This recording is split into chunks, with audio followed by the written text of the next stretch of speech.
bom dia. Amanhã desta sexta-feira e o Jornal Diário dos Campos está ao vivo para falar sobre o trabalho da Polícia Rodoviária Federal no combate ao tráfico de drogas nas rodovias aqui da nossa região. Para falar desse assunto, a gente convidou o inspetor Marcos Aurélio dos Santos, que é responsável pela delegacia aqui de Ponta Grossa. Olá, bom dia, inspetor. Bom dia, Luana. Bom dia a todos. Obrigada, primeiramente, pelo convite, por ter aceitado a participação aqui conosco.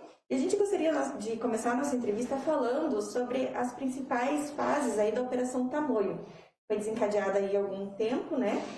E tem tido resultados aí de números expressivos de apreensões de drogas nas rodovias, principalmente de maconha, pelo que a gente observa. Então, com base nesse assunto, inspetor, gostaria de saber se essa operação ela foi desencadeada e tem alguma relação com a questão da pandemia que a gente está enfrentando. Então, a Operação Tamoio é uma operação estratégica da PRF, ela está alinhada em todo o território nacional, e aí, dentro dessa operação, algumas regiões, como são os Campos Gerais, são fundamentais nessa estratégia. Por quê?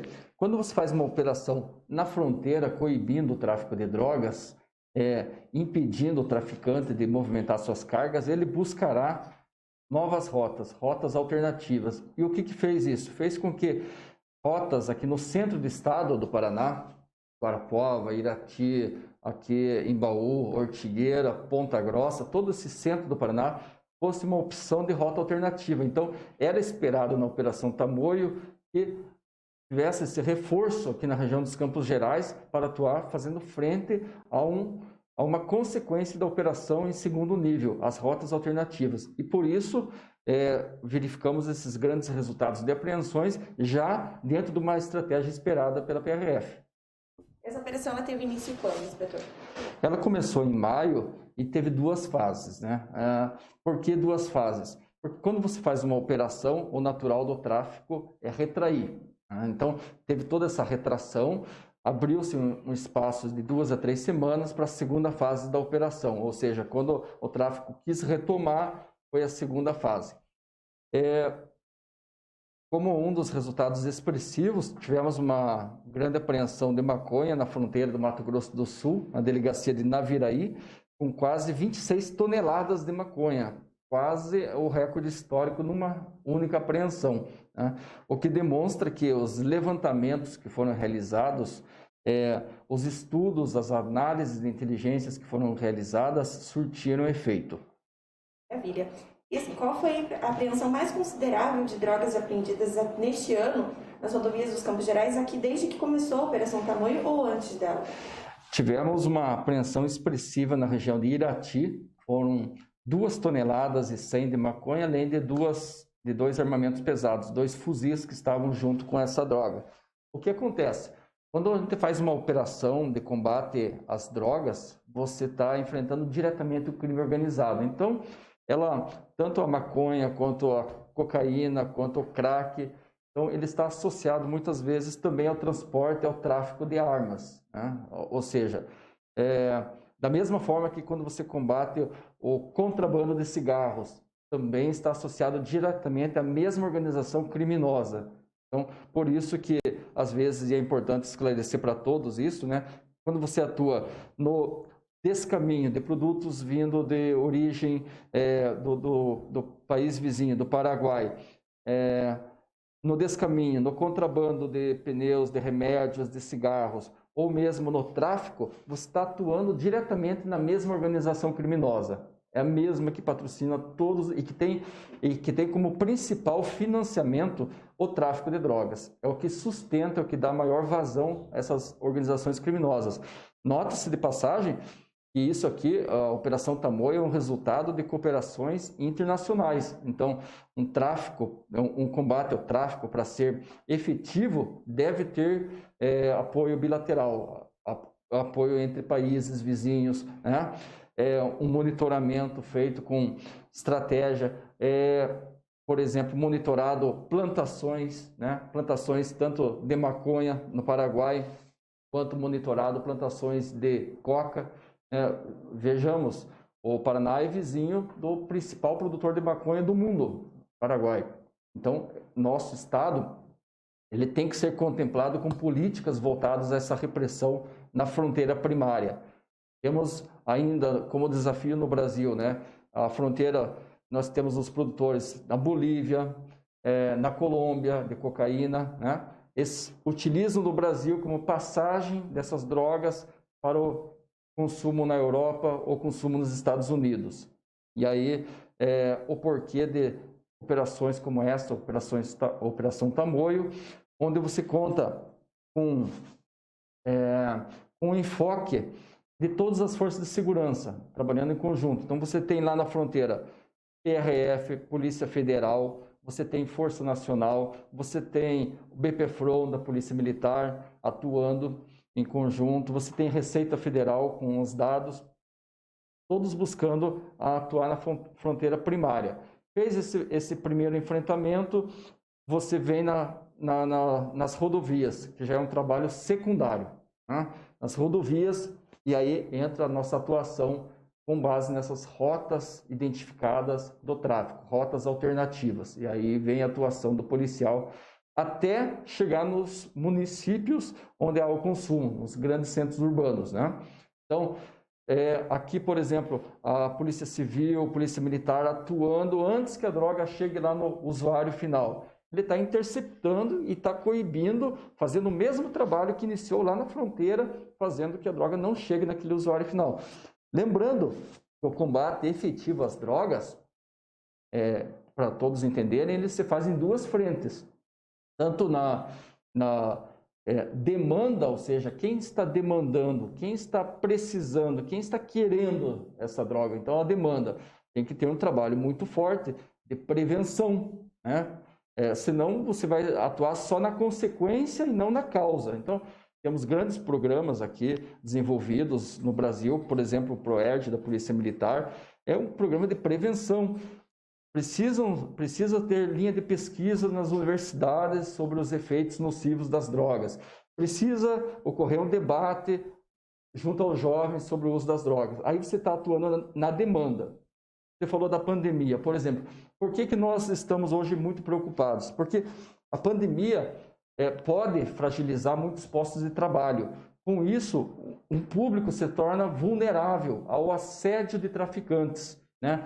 Pode surgir muitas pessoas que ficam extremamente vulneráveis ali, socialmente dizendo, né? E aí são cooptadas pelos traficantes. Então, eu falei, atuando na demanda, e agora como que você atua na oferta? A oferta é todo esse trabalho da prevenção primária, secundária, até chegar nos municípios. São diversas redes, filtros que vão se sobrepondo, né? É um trabalho baseado em três pilares, né? A gente vai falar aqui muito brevemente sobre isso, até porque é um trabalho muito complexo, né? Mas basicamente a informação, né? O serviço de inteligência qualificado, utilização de tecnologia, né? Essa tecnologia tem que estar aonde? Tem que estar na mão do policial da ponta. Ele que está lá na rodovia, a 200, 300 quilômetros dos centros urbanos, ele tem que estar com a tecnologia pronta para atuar naquele momento. Então, informação, tecnologia e integração, ou seja, bancos de dados, Receita Federal, Polícia Rodoviária Federal, tem que conversar, né?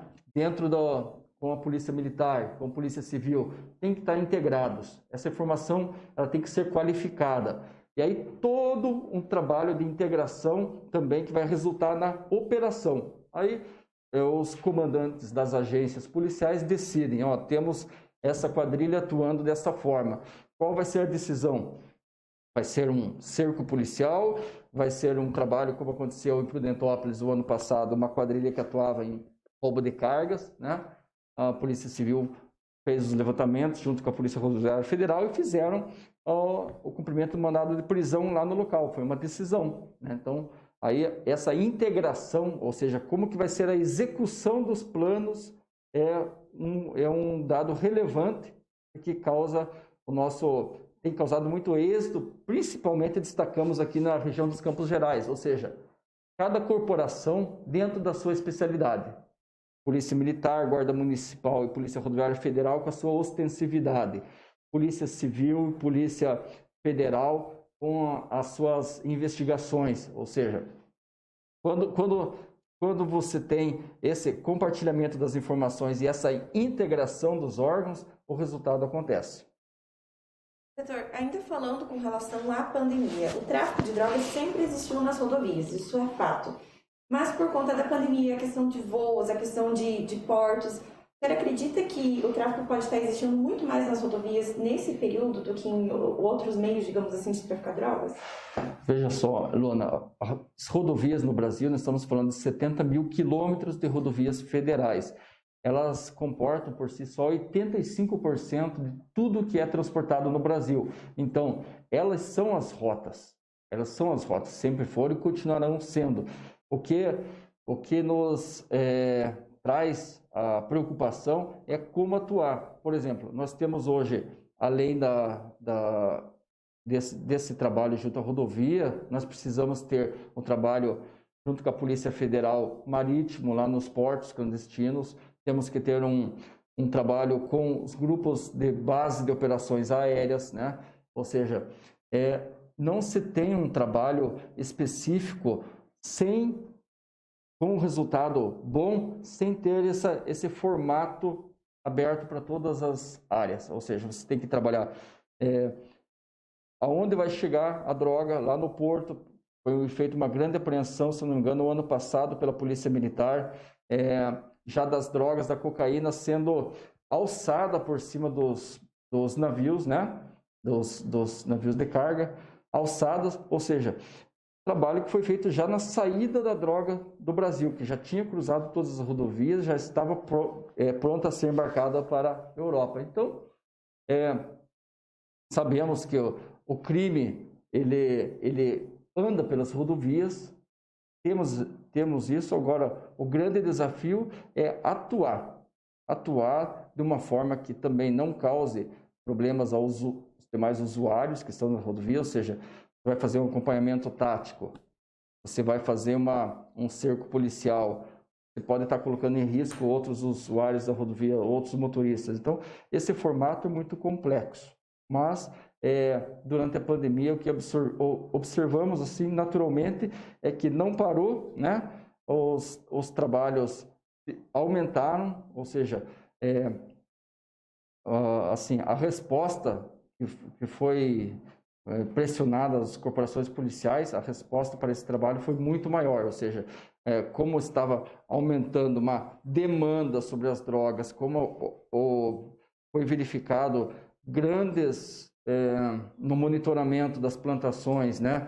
Grandes safras de maconha acontecendo, então, naturalmente que isso ia vir, e aí vem as operações justamente para concentrar os esforços naquele período com maior probabilidade de ocorrer o tráfico. E na nossa região, assim, o senhor pode explanar quais são as principais rodovias que são que servem de tráfico de drogas aqui na nossa região? Aqui nos Campos Gerais nós temos principalmente a BR-277, que vem do oeste do Paraná, ou seja, do Paraguai, sentido Curitiba, né? A principal rota. Mas temos aí cada vez mais observado rotas alternativas, né? Ou seja, a cadeia de criminalidade, monitorando a atividade policial, ela sabe por onde que ela vai ter que desviar essas ações e operações que estão ocorrendo. Então, BR-277 como primeiro lugar, aí você tem a BR-376, que é a rodovia do Café, né, vindo do norte do Paraná, sentido Curitiba, como uma segunda opção. E aí sim, nessa BR-376, que chega em Ponta Grossa, juntamente com a BR-373, ou seja, as duas rotas alternativas, né, a BR-376 e a BR-373, são as que desembocam em Ponta Grossa, exatamente na Avenida Souza Naves, né? Então, aqui nós temos feito muito trabalho junto com a Polícia Militar, junto com os colegas da Receita Federal, junto com os colegas da Polícia Federal, né? Muito trabalho ali justamente nessa chegada dessas drogas. Só para mencionar, né? Foram 6 toneladas de maconha nesse primeiro semestre apreendidas aqui na região dos Campos Gerais. É muita droga. Essa droga estava abastecendo, seguiria tanto para o mercado de Santa Catarina, quanto de São Paulo, quanto Curitiba. E ela parou justamente no entrocamento rodoviário em Ponta Grossa. Então, cientes dessa complexidade aqui, né, da região dos Campos Gerais, é que nós tivemos que mudar completamente a forma de atuação das corporações, né, para fazer frente a essas novas rotas de drogas, passando pela BR-376, o desvio da BR-277, que é a principal, né, então desviando pela BR-376 e pela BR-373. E com relação, o senhor comentou aí 6 toneladas que foram apreendidas nesse primeiro semestre deste ano, né, no caso. E se compararmos com o mesmo período do ano passado, a gente pode dizer que foi um número maior, menor? Como que a gente pode avaliar o número de apreensões nesse ano? Assim, de maconha, no primeiro semestre do ano passado, nós tínhamos 645 quilos, ou seja, fechou o ano de 2019 com 2 toneladas, que já tinha sido o recorde comparado com o ano anterior, né? Fechou o ano de 2019 com total com 2 toneladas. Só no primeiro semestre aqui, 6,9 toneladas, ou seja, quase 7 toneladas, 10 vezes mais o que foi apreendido no primeiro semestre do ano passado, 10 vezes mais. Cigarros de 170 mil pacotes passou para 236 mil pacotes. Então, todos os números, cocaína de 30 e poucos quilos para 70 e poucos quilos apreendidos aqui, veículos recuperados 144 para 192, detidos também, um aumento para 28 detidos. Apreensões de reais, a gente falou aqui que combate às drogas, ele é a principal fonte de financiamento do crime organizado, então foram feitas apreensões de 321 mil reais aqui nas rodovias, em uma delas, apenas uma delas tinha 200 mil reais de porte, sem a identificação desse valor, né? Ou seja, aquilo que a gente falou no começo, o caminho do dinheiro, né? As evasões de divisas, o enriquecimento ilícito, a lavagem do dinheiro está diretamente ligado ao tráfico de drogas, ou seja, no mesmo formato que as drogas estão passando, né? Você tem a evasão das divisas, cruzando por aí, as armas, né? O tráfico de armas e por aí todos os crimes associados, né? Quando a gente fala desses números, a gente comemora no sentido que não só foram feitas operações efetivas, mas também relacionados aos crimes que são originários das drogas, né? Os crimes que vão acontecer lá nos municípios onde se consome as drogas, ou seja, a droga chegou ao usuário final, ele, todos sabem, né? Ele precisa manter, ele fica dependente químico, ele começa a acontecer pequenos furtos, parte para roubos, né? E aí em seguida para homicídios, ou seja, deflagra toda uma violência social em torno dessa droga. Então são múltiplos crimes que aí sim nós vemos que o trabalho deve ser efetivado, deve ser potencializado antes que essa droga chegue nos grandes centros consumidores da droga. Você comentou do trabalho em conjunto que vem sendo desenvolvido, e a população, ela pode ajudar mediante denúncias? Como que pode ser o papel da população nesse sentido para contribuir nessa questão? Esse papel é fundamental. A população, na verdade, Luana, são os nossos olhos em todo o contexto, né? Vou te dar alguns exemplos, assim, muito práticos, né? Alguém está num restaurante e aí visualiza ou escuta alguém comentando que está para receber uma carga disso ou daquilo. Acha um pouco estranho e faz a ligação anônima para a PRF, né? Pelo 191. Feita essa ligação anônima, a informação chega rapidamente aos policiais. Se é uma rodovia próxima à rodovia estadual, também vai chegar lá. Se é próximo a um centro urbano, também vai chegar lá. Fatos assim, por exemplo, alguém visualizou uma pessoa desembarcando de um ônibus e ali no posto de combustível foi e acessou um veículo que estava estacionado e a chave estava colocada sobre o pneu do carro, né? Essa é uma informação de extrema importância, né? Uma informação quando chega dessa natureza para as polícias, né? Evidentemente que tem indícios fortes de uma criminalidade ocorrendo ali. O exemplo que ocorreu ontem em Ponta Grossa, né? Que a população informou dos veículos em atitude suspeita próxima à BR-376, a Polícia Militar deslocou até o local, verificou que estavam transportando grande quantidade de explosivos. Isso seria fatalmente utilizado num crime que nas redondezas. Então, a população deve, sim, procurar os meios para que a informação chegue até os órgãos policiais. Toda e qualquer, não existe uma informação assim desqualificada. Toda informação é necessária, porque, como eu te falei, nós aqui no Paraná, muitos pensam, mas como que vocês têm tantas informações, como trabalham todas as informações? Todo policial, ele é um agente de informação. Foram realizadas nesse primeiro semestre 400 mil abordagens.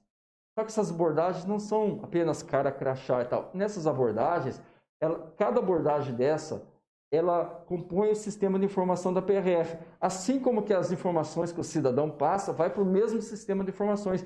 E aí uma informação que a pessoa percebeu ali dentro de um ônibus, né? Alguém falou, estamos aqui, motorista, será que você não quer guardar para mim determinada caixa aqui, que eu estou com um pouco de medo, de receio? Alguém percebeu uma conversa estranha dentro do ônibus. Entrou em contato com os órgãos policiais. Rapidamente, esse ônibus é interceptado em algum momento e é feita toda uma verificação do que está acontecendo. Então, inúmeras apreensões são fruto dessas informações, do cruzamento dessas informações que a população passa, né? Esses são alguns dos exemplos, mas quer ver um outro exemplo? Um veículo transitando numa rodovia federal com velocidade excessiva, causando manobras perigosas, né? Por que disso, né? Qual é a motivação disso? Grande parte das vezes são veículos que estão a serviço do tráfico, né? Grande parte. Isso quando não ocorre que esse próprio veículo se acidenta, né? E acaba acontecendo. Mas o papel da população está nesse contexto, né? Nos auxiliar, apresentando, identificando algo que percebeu de diferente. Esse exemplo do restaurante, o exemplo de uma direção perigosa, o exemplo de pessoas paradas em determinados locais ali, em atitude suspeita, né?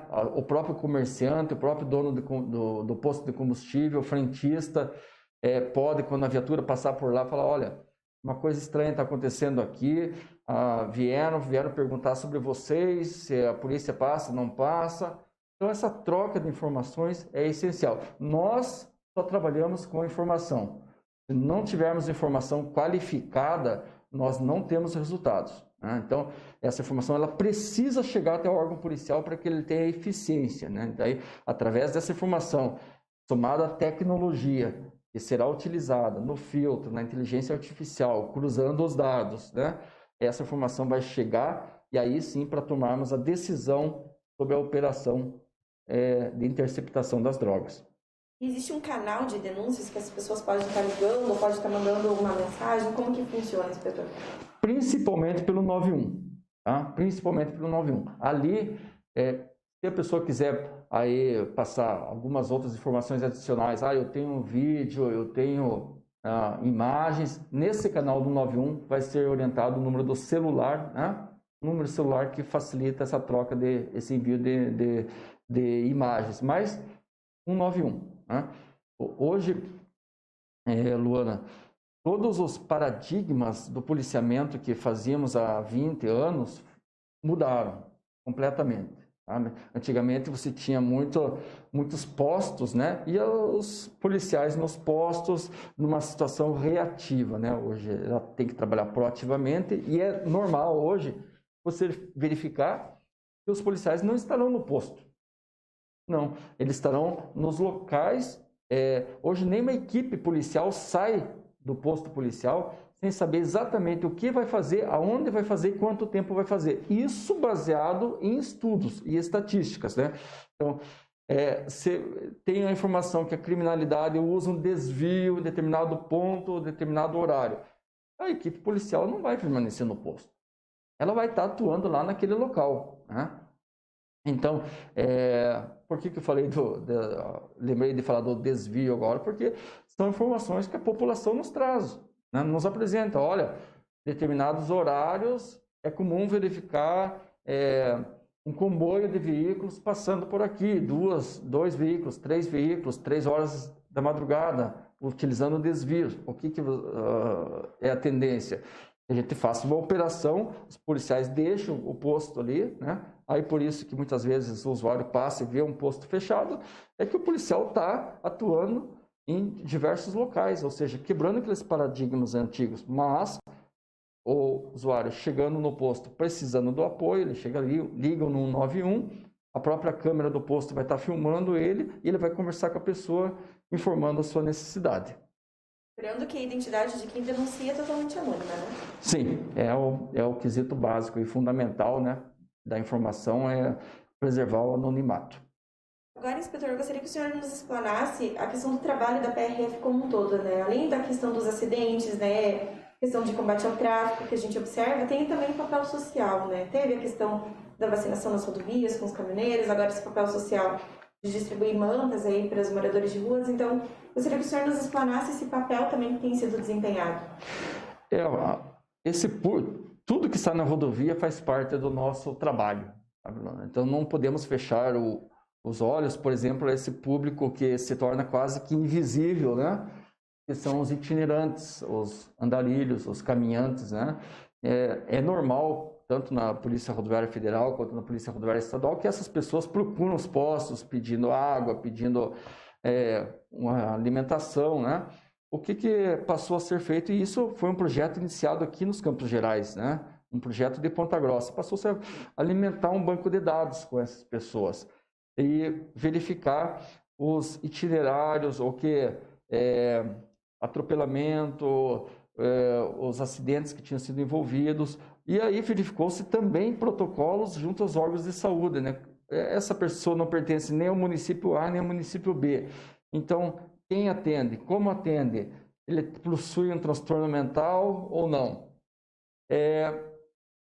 Baseado nessas informações, fomos atrás de parcerias, né? Então, já entendeu que é um público muito suscetível, né, a problema com álcool, é muito suscetível a atropelamentos, então nós precisamos que ele tivesse uma vestimenta que identificasse ele à noite, né?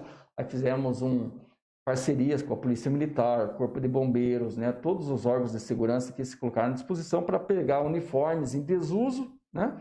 Fossem descaracterizados, lá tingidos e colocado uma faixa para ser identificado. Então, esse trabalho é um trabalho social, mas nós entendemos até como um trabalho de obrigação nossa como cidadão, né? Verificando aquele público ali, nós atendemos essas pessoas que quando estão ali com seus problemas de saúde, né? E encaminhamos. Então, nada mais do que a própria obrigação mesmo, né? De um órgão público que está na rodovia e verifica essas pessoas, tem o contato com essas pessoas, de entregar um kit ali contendo máscara, explicar, né, a utilização da máscara, do álcool em gel, um kit de higiene, uma toalha, né, sabonete, um cobertor, né. Isso foi uma empresa aqui de Ponta Grossa de confecções que fez a doação de 158 cobertores, né. Ou seja, a gente verifica que muitas pessoas têm, né, entendem o propósito de um projeto desse, né, para atender diretamente ao público que está na rodovia também. Agora temos, além da pandemia, a chegada do frio, então é importante que essas pessoas tenham o mínimo de condição de sobrevivência, né, porque deixar de ser caminhante, deixar de ser itinerante é uma decisão que cabe somente a elas, mas fornecer condições de segurança, né, está dentro do escopo da Polícia Rodoviária Federal, né? Diminui-se acidentes, se diminui atropelamento, diminui mortes e chega na nossa função principal, que é a preservação da vida. E agora, inspetor, para a gente finalizar, a gente vai entrar na questão do assunto da construção, né, das obras do viaduto da Avenida Souza Naves. É um tema aí que vem sendo debatido há anos, essa obra. E até, inclusive, existe uma ação para impedir, né, suspender a obra. Então, com base nisso, eu gostaria de uma opinião da própria PRF sobre a importância dessa obra. E também disse que são, né, informações que chegam até nós que nesse local trata-se de um dos índices mais altos de atropelamentos com óbitos. Eu gostaria que o senhor nos explanasse sobre a importância dessa obra. As obras previstas para a Avenida Souza Naves foi uma grande luta, uma grande batalha que mobilizou diversos setores aqui da sociedade pontagrossense, né? Para que todos entendam, eram obras que não estavam previstas no acordo de leniência, né? Não existia essa previsão de obras aqui em Ponta Grossa, na Avenida Souza Naves, mas há 5 ou 6 anos que nós estudamos ali as causas dos acidentes na Avenida Souza Naves, e uma das principais causas, né, estão ali entre as vítimas, 30% dos acidentes são atropelamentos de pedestres, 30% colisões transversais. O que é uma colisão transversal? Quando o veículo tenta cruzar a rodovia, sair de uma faixa e cruzar. Você tem todo esse público de Ponta Grossa querendo acessar ali o bairro do Sabará, por exemplo, né? E ele tem que cruzar a Avenida Souza Naves. E a Avenida Souza Naves, a gente já falou que é uma confluência da BR-373 com a BR-376 dentro de Ponta Grossa. São 35 mil veículos, chegando a 40 mil veículos por dia cruzando ali. E aí você está parado naquela fila tentando fazer cruzar. É lógico, você vai esse cruzamento em nível é totalmente contrário à engenharia viária, né? Aí ele está aguardando esse cruzamento em nível. A fila já não está ali no local de contenção ideal, já acessou a faixa de trânsito. Ele parte para o segundo cruzamento, que também já está saturado. Parte para o terceiro. Chega lá na Vila Romana, né? Ou seja, a rodovia ali, Souza Naves, totalmente saturada, né? Então, há 6 anos nós já vimos esses estudos e apresentávamos aqui tanto a ODR do Paraná, quanto a concessionária, quanto a Prefeitura Municipal, nossa preocupação de ter medidas emergenciais. Algumas, a curto prazo, foram tomadas, instalação de lombadas físicas, lombadas eletrônicas, o contorno ali da Vila Romana, né? Mas eram medidas paliativas, elas têm a sua duração, né? E era apenas como medidas emergenciais.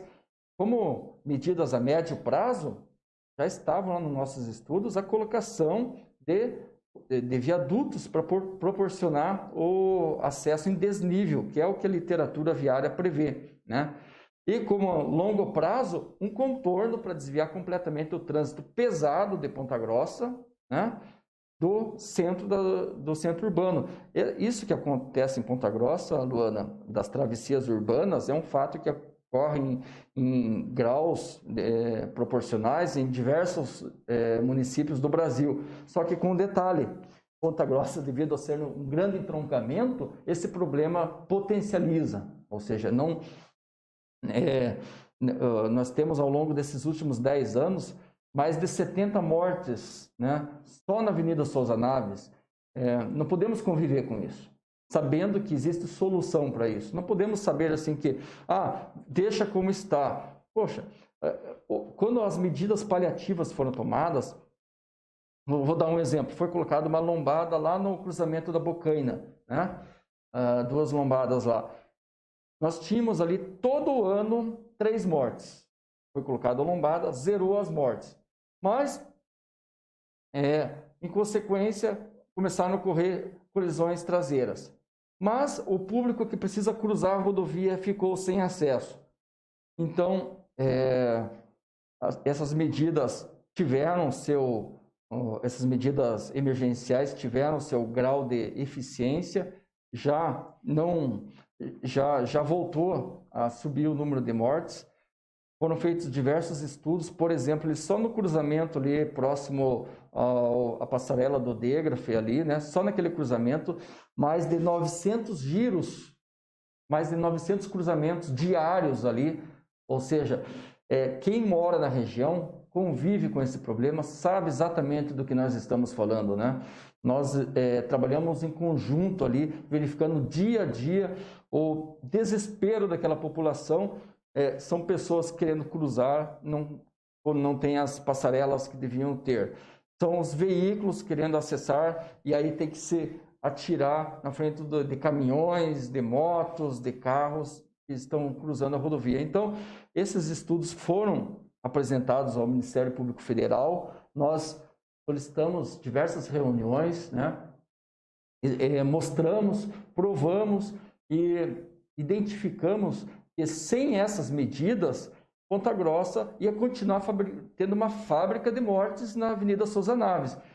São necessárias obras para evitar mortes. Quando alguém fala assim, não precisa ter as obras, é alguém que está compactuando com as mortes que estão para ocorrer ali, caso não tenha obras, né? O local exato das obras, engenharia decide, né?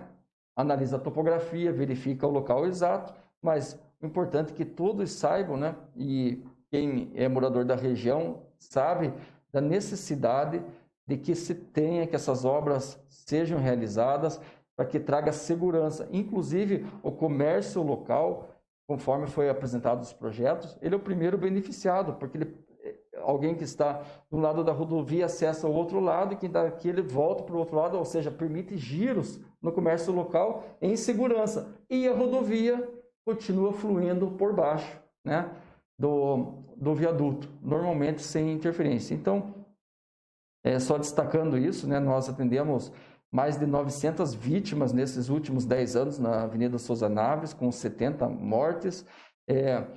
Verificamos ali ciclistas, pedestres, todos suscetíveis a esses acidentes, e é incompatível hoje, a gente aceitar um trânsito como existe na Avenida Souza Naves.